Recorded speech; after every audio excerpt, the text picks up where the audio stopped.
नमस्कार मित्रों, आप देख रहे हैं यस न्यूज़ भोजपुरी।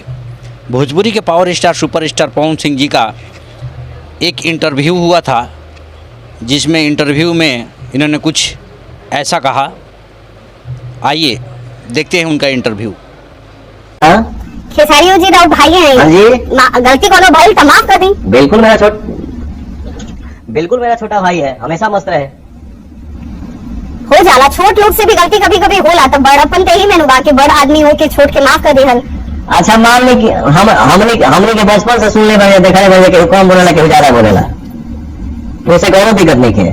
मेरा छोटा भाई है, हमेशा मस्त रहे, हमेशा छाए रहे और हमेशा गरजते रहे। तो काहे एकरा के इतना हवा दियल गई? माने रोवा दोनों भाई ना देली, लोग दे देहल।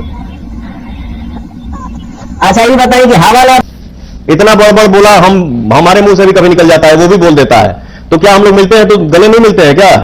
तो आप लोग देखिए, पवन सिंह ने खेसारी लाल यादव को अपना छोटा भाई बताया और कहा कि हमेशा आगे बढ़ते रहे। कमेंट बॉक्स में आप लोग पवन सिंह और खेसारी लाल यादव के बारे में क्या सोचते हैं, कमेंट करके बताएं। साथ ही अगर आप हमारे चैनल पर नए हैं तो चैनल को सब्सक्राइब कीजिए, शेयर कीजिए, ढेर सारा दुलार प्यार हमें भी दीजिए। मिलते हैं अगले वीडियो में, तब तक के लिए बाय, लव यू।